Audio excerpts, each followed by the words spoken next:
Firstly, we are here in the community of the newly renamed community of Harbour Heights. Um, the Member of Parliament is beside me, Philip Paulwell. And the particular road that we're going to rehabilitate spans two constituencies. It spans the constituency of East Kingston and Port Royal, for which the Member of Parliament is here, but it also borders the constituency of East Rural St. Andrew, a constituency that I am very familiar with. And the councillor for that particular area which this road borders is here, the well-renowned Oliver Clue. And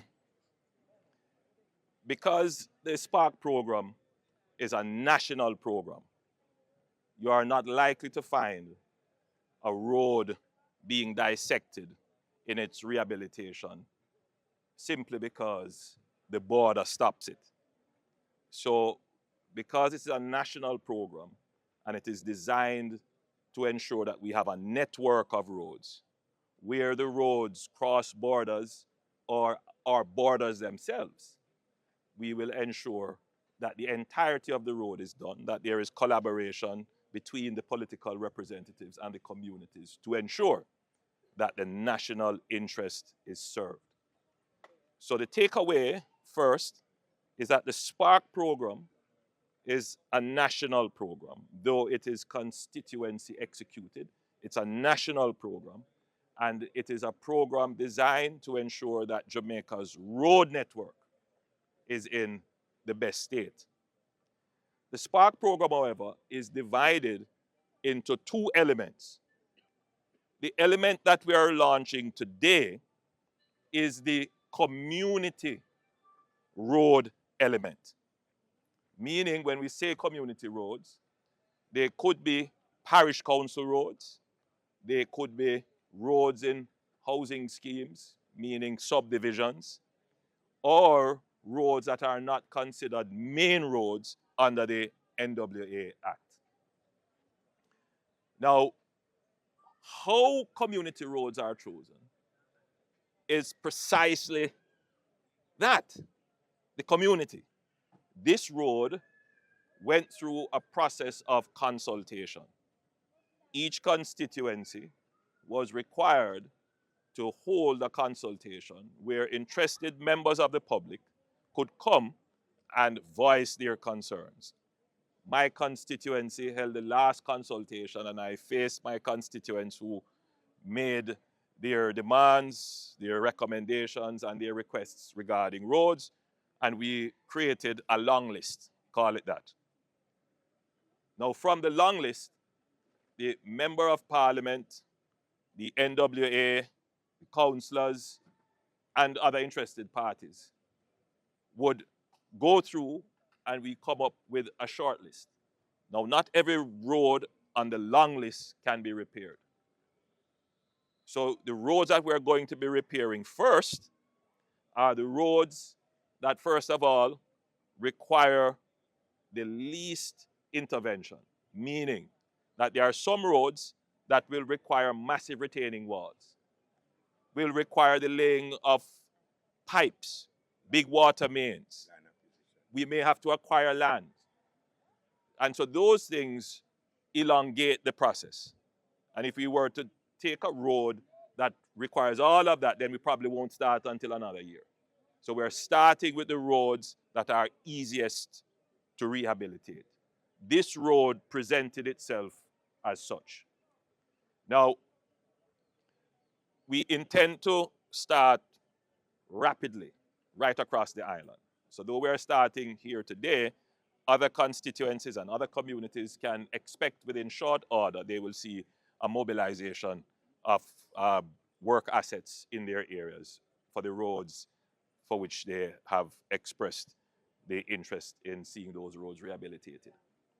Now, in terms of the other element of the Spark program, the NWA and the government of Jamaica will direct resources to national roadways. And I'm using the term national roadways uh, to signify that they are not just main thoroughfares, but they have national strategic value, meaning they help with connectivity, they are critical for production, and they are critical for security reasons.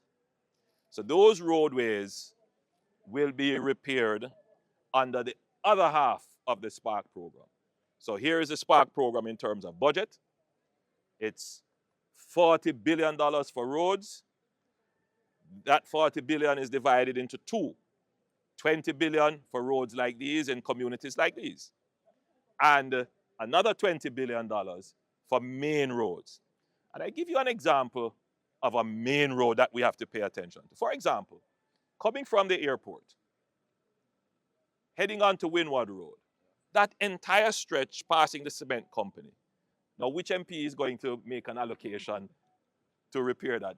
If MP Paulwell got $2 billion to repair roads, I'm certain that that road will not be one of them that will be chosen. It will be this road, which is why we divide the budget in two, so that MP Paulwell can make his allocation here to satisfy the people who have gathered here to see this road repaired. But the government, through the NWA, can make the allocation to repair Windward Road. And that is why the program is designed the way it is. So you have an MP-driven, community-driven element of the program, and then you have a national part of the program. And that way, I think the political interest, not talking partisan interest now, but the political interest, your political interest is to have the road in your community repaired. The person who works at cement company or has to go to the airport, their political interest is to have that road repaired. How those political interests are balanced, that's my job. I have to figure out how to design programs to make sure that all our political interests are satisfied. And I believe the Spark program has done that. An important point to make here is that this is not a pothole patching program. And I don't think it is even fair to describe it as a road rehabilitation program. Very important to note, and the public should, as we enter upon this conversation about improving our roads, is that there are two types of expenditure on roads. The first is the rehabilitative, to patch the potholes, to resheet, maybe resurface. And those works, we call them maintenance, and they fall under the recurrent budget, meaning you budget for these things every year. The process of spending the recurrent budget is quite different from the process of spending on building or rebuilding entirely a new road, and that is called a capital expenditure. Under capital expenditure, you are creating literally new value. It is expected that for capital expenditure, you will see growth and expansion in the economy. You're increasing the capacity. You're creating new value. And that goes through an entirely different process. We have to first of all make sure that, is this the right expenditure? Is there something else that we should be spending on rather than spending on this? Because when you look at the national budget, you have to consider, if we spend $40 billion on roadways, how much are we going to have left to spend on hospitals, schools, security, all the other things? So these kinds of decisions, which the public never gets to see, the government has to make those decisions. And the process is called public sector investment for capital approval. We go through that public sector investment assessment and appraisal process. So we did that for the Spark program in its entirety to ensure that the money that we're going to spend actually makes economic sense. Secondly, it has to go through a very rigorous process of procurement.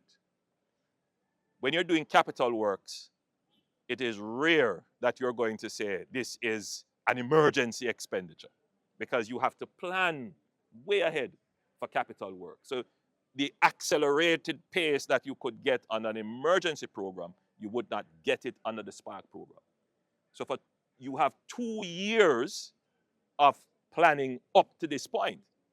From we announce a program in Parliament to doing all the planning work all the public investment assessment work and all the procurement work and all the contracting work for me to stand here today was just over 2 years. Public is not going to appreciate that, and I can understand if every day you're dropping into pothole, you wake up in the morning and you look and this is your road, you're going to be upset. You don't care about what process we have to go through to get the road. But wait until Minister Paul sits in the PAAC and start to criticize the government that we didn't do this and we didn't do that and there's corruption here and all kinds of things. Public needs to be appreciative of the process that you, the same public, ask us to put in place to ensure that you get value for every dollar you spend. And so for this program, there can be no criticism that we shorted the program. We went through it. And we went through it as an example for other projects. We had consultation with the public. We went through all the processes. So this is a solid project, and we are confident that you, as the Jamaican people, will get value for money. Now let's talk about what the value entails and what to expect from the capital expenditure under the Spark program. So first of all, we are ensuring that there are standards for the roadways. Very important. So, in the concept of the Jamaican people, when we build a road, we expect it to last forever. No road lasts forever. There is a notion in our minds that back in the day, when the roads were built with the broken stones and it lasts for 40 years. That may be the case 40 years ago, when you only had 80,000 cars in Jamaica, when you didn't have heavy trucks, and the weather was understood and stable. Today, it is a totally different user environment for roads. And I'm going to go into that in a little bit more detail. But to say to you that the expected life of the road that we're going to build is between 7 and 15 years. I want everybody to appreciate that. That the expected life of the road before major maintenance is needed would be between 7 and 15 years. Bear in mind that if you go to a longer engineered period, let's say 15 to 20 years, the price of the road rapidly doubles, and the 600 roads, 650 roads, thereabout, 630 roads that we have assessed under the Spark program would probably come down to 300. So we have to make a decision. 7 to 15 years is a good period of time, and I'm going to come back to explain why it is a good period of time. So when we build this road, we're going to ensure that we use the scientifically tried, tested, and proven methods. The engineer told you that we're not going with a mall-based road that we used to do. It's going to be crushed aggregate. Crushed aggregate, it doesn't dissolve, it allows water to percolate, and it doesn't collapse easily. Maintains the stability of the base. Inch and a half of asphalt. I would hope you could go a little bit thicker, but for this road and for what it is used for, it should be fine. All right? So the provisions, however, for drainage is going to be important to ensure that the road lasts. So all of those standards from the engineering perspective are put in place. Now let me say a little bit now about the challenges we face with roads in Jamaica and the engineering standards that we have to put in place. First of all, the damage to our roadways are not only from the misuse of motorists. It is not only from weather events, and it is not only from poor construction in the initial phases. As citizens and residents, we destroy our roads as well. We destroy our roads when we burn tires on them for protests and demonstrations. We destroy our roads when we are doing construction, and as I see in your constituency, Philip, there will be a lot of construction going on. When we put aggregate on the road, when we mix cement on the road, when we drive heavy equipment on the road, when we put tractors on the road and disturb the asphalt surface.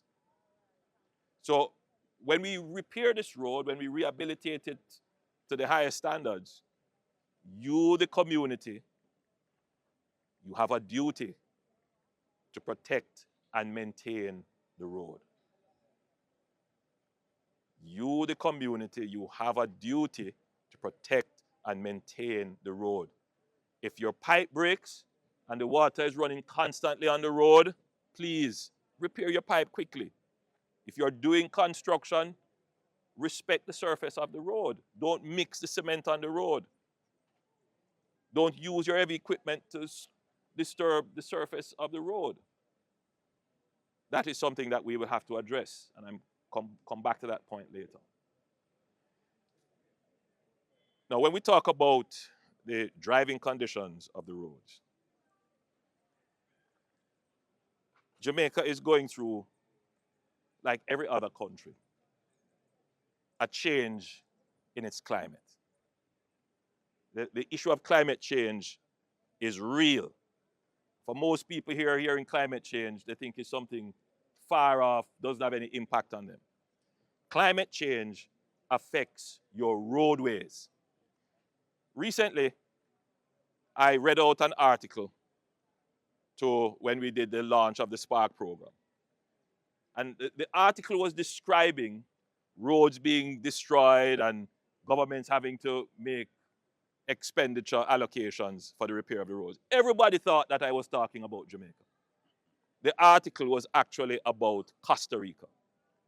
And if you look right across the world, from the United Kingdom, from the United States, into Canada, into Costa Rica, into Indonesia, almost all across South America, it is the same issue.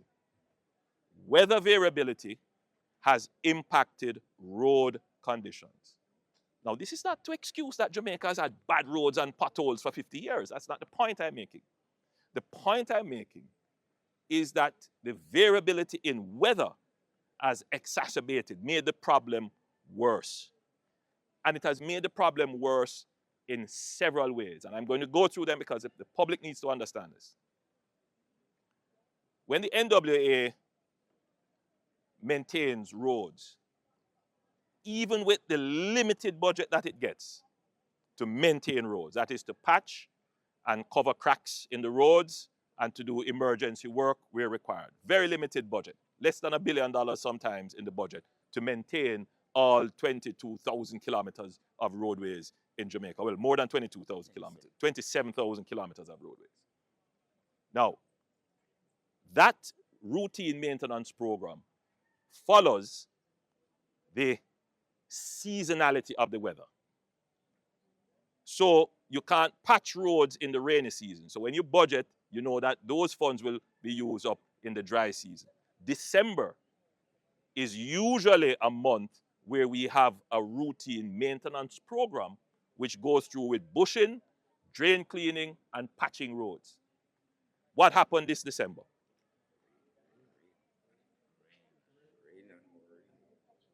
So what I'm saying is to you, the inter-year variability of the weather has impacted the routine maintenance program.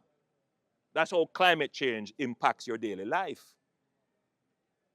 Think of it. Jamaica has 2 peak rainy seasons. 2, right? May, June, part of July, part of August, September, and October. For 2024, from January to end of June was very hot and actually no rain. We had the hottest temperatures in Jamaica. But what happened in July? In early July, we had the earliest forming hurricane. And what has happened since? Almost every week, from July to when the dry season would start, which is in December, we have had rain. Yesterday, we did not expect to have rain. And we had heavy showers yesterday, and we have had showers almost the entire month of December. December is when the dry season starts, which would lead into January. And so what I'm saying is the variability in the weather has impacted not just the road condition, but our ability to maintain them. I have given directives that we should patch as much as we can, and we have been patching right across the country. It's still a risky venture to do that because you could be repatching the same surfaces that you have patched if the rains come heavily, which we expect. But, the challenge now is the country is upset, and rightfully so. Many persons have reached out to me telling me about their tires that have been burst and accidents that they have been in, and I appreciate and I understand that, and we're going to be moving as quickly as we can to patch these roads. But bear in mind, as citizens, you don't just exist in the world. You have to have the knowledge of what is happening in the world in which you live so that you can, adjust your expectations and your own behavior to cope with the changing world. So, as a result of this variability in the weather, we have, and the destruction it has wreaked right across Jamaica on our roads, we have increased significantly now, not just the capital budget, but also the routine maintenance budget. So think of it. The NAA probably would get about $1 billion. If EG help me, that's about the figure, or a little bit more?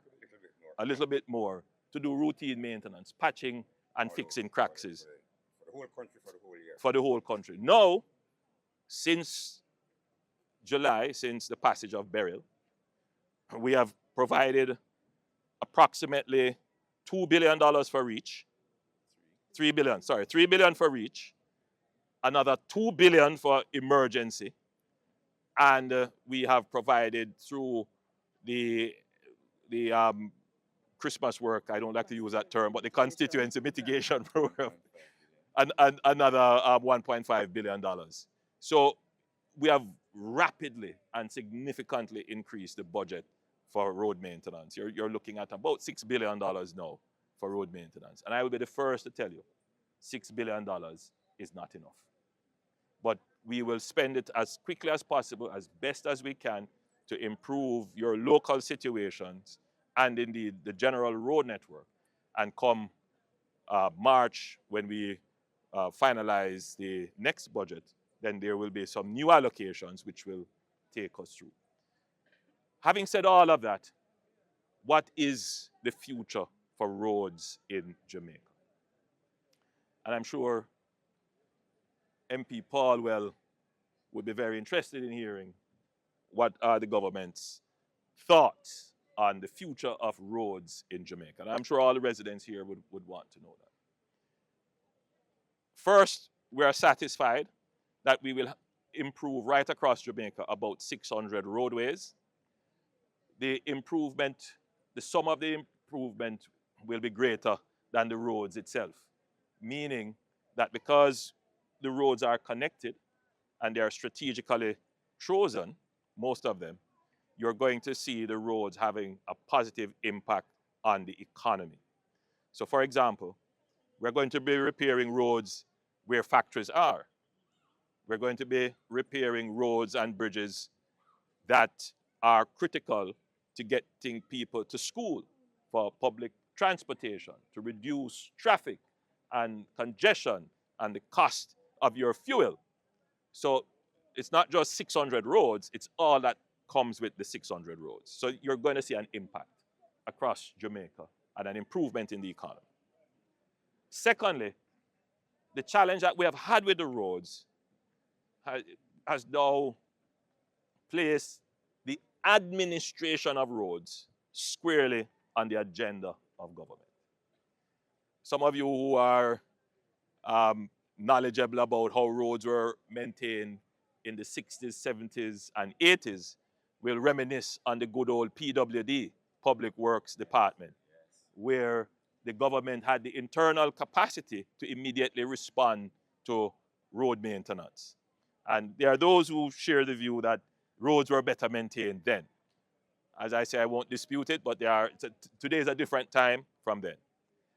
But under a new philosophy of public management, it was viewed more economical that the government not own and operate and carry the cost of large equipment and large labor costs, that should be contracted out and you call upon it as needed. Now, that model, in its theoretical sense, makes sense.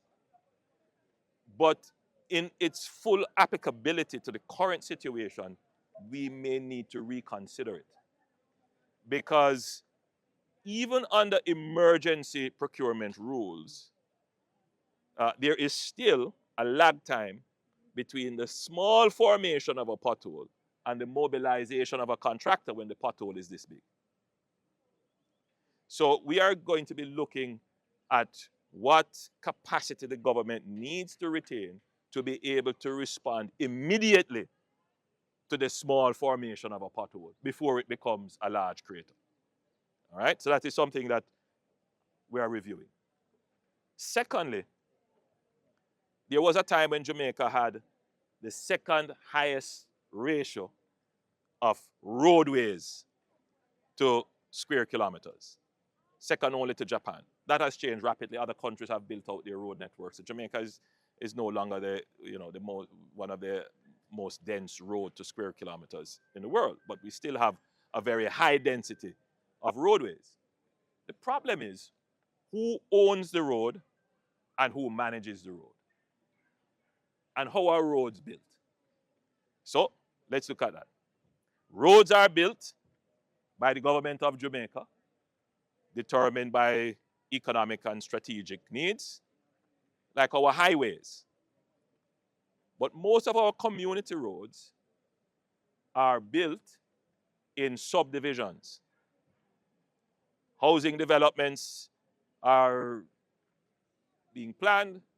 The people who are building the housing, they build the roads, they build it to whatever standard they want, then they have to turn it over to the local authority. The local authority may or may not take over the road. They may say, the standard is not up to what we want. Or there might be just bureaucratic hurdles, or they just don't follow through. And so there are roads out there that the public is of the view that these roads belong to the government, when they don't. They are not on any register of roads. So those roads are considered to be orphan roads. The government cannot spend money on assets it does not own. But it's a moot point to the public. You're driving on these roads every day and you don't really care. You want to see the roads fixed. So government, get it fixed. Government will get it fixed. We will address the ownership of these orphan roads, but we will also improve the regulatory and standards environment about how these roads are built in subdivisions and make the process seamless so that there is no argument or excuse about taking over a road that is built in a subdivision. Then there are legacy roads, roads built hundreds of years ago, and literally we do have many legacy roads. And these legacy roads were never built to standards. They don't have sidewalk, they don't have the camber or the drainage. All kinds of, they're just built. They were formerly pathways for donkeys and trails, and they were expanded into roads. And we have them all over in the hills. They're perched on hillsides, going through river, all kinds of roadways. And those roads are considered parochial roads. They may be on the parish council register of roads. Now, where does the parish council get the money to maintain these roads? Oliver could easily tell me. They will tell me that they get a share of the road licenses and property taxes. But you know that road licenses and property taxes are not sufficient. It's about, I don't remember what it is now, but it's certainly not sufficient to maintain and do all the other things that is required of the parish council. And then there are the main roads. And the main roads are those that are in law, they are gazetted as being the responsibility of the NWA to maintain. So you have different administering bodies for our roads. You have the NWA roads, you have the parish council roads, you have farm roads, and then you have roads that nobody owns. What it says to me is that we need to look at a single administration of the roads. In other words, we need to create a single register of the roads. So what we have started to do is to go through and measure every square mile of road in Jamaica. And we have started to do that. We're being assisted by the spatial data management unit.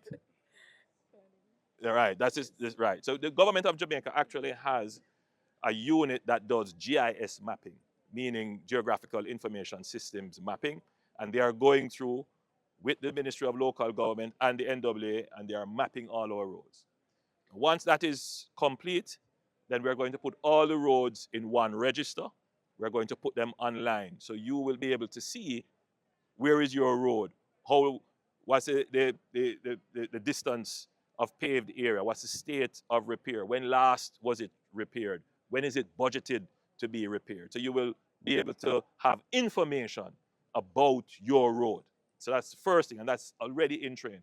Secondly, the NWA is, when in its formation, was formed to take over the role of the old PWD structure, and it was also meant to be the national engineers, meaning that they would advise government on engineering matters, but oversee the engineering of major construction projects. But the NWA is now being asked to administer roads, even roads that are not under their jurisdiction. And clearly there are other functions that have arisen under the management of roads, which the NWA was not capacitated to do. So we are going to have to review the role and functions of the NWA and possibly create either an additional unit or expand the NWA. Because the crisis that we face with roads now, the NWA is not sufficient to manage it.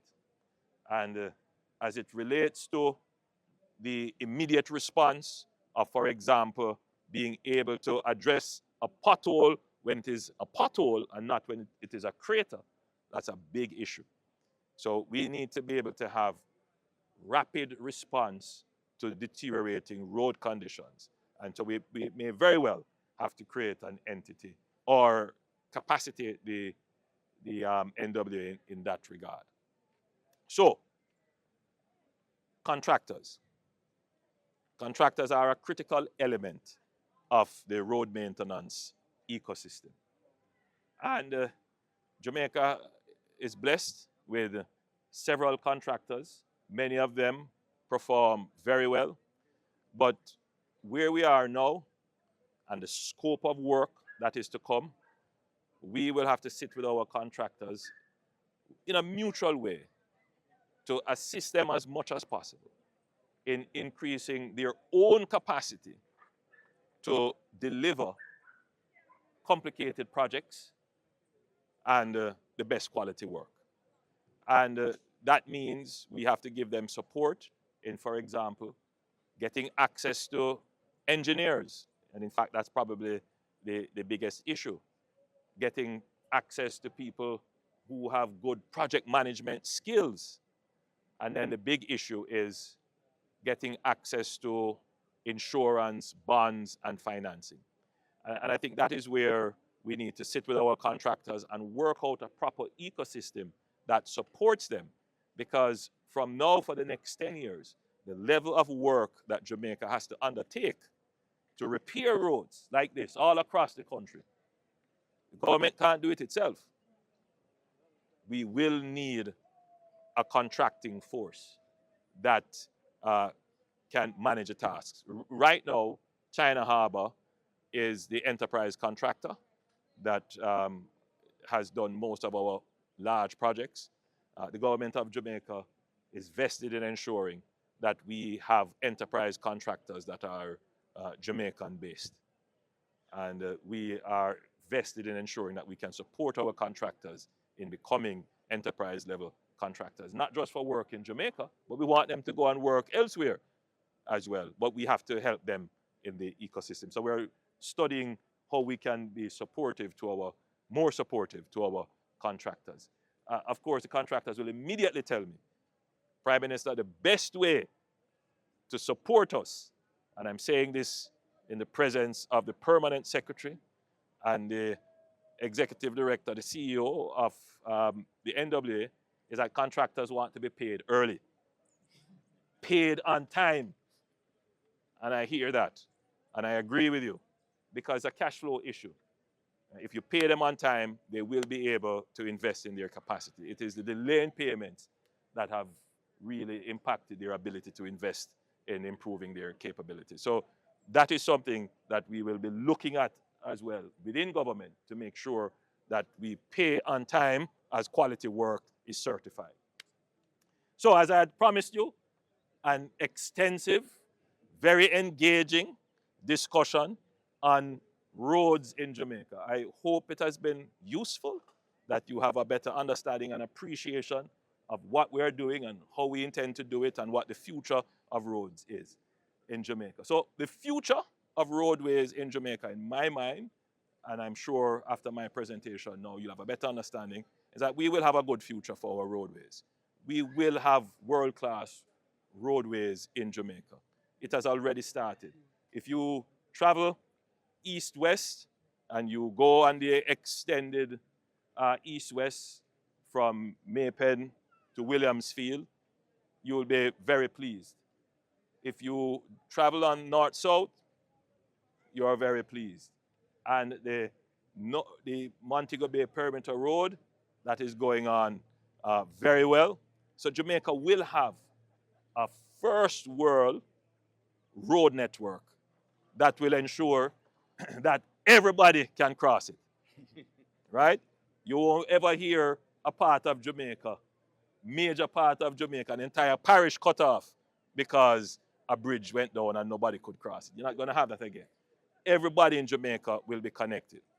Then below that, within your townships and major areas, we're going to improve the quality of road so that everybody who uses the road for the productive purposes can drive on good road surfaces. And then below that now, for communities and residences and just recreation, you will have as well drivable roads. The government has a plan, the government has the capability, but more importantly, the government has managed the economy. People like to dismiss it and say, there's no value in managing the economy. Economy can't yam, that's what people say. However, we are doing all of this without borrowing 1 cent. That counts for something. Not $1 is being borrowed to do this. Not $1. And we are managing the economy in such a way that we don't have to ask you for any more taxes to do this. If you take that management of the economy away, all of what I have described and what we're going to do goes away.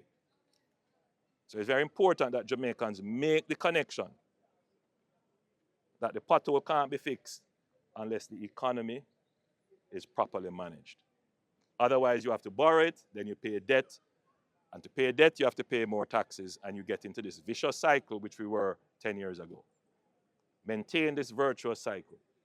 Good economy, good government programs, effective execution of projects, build a capital stock, increase your productive capacity, increase the revenues that we get, not through increased taxes, but through increased output.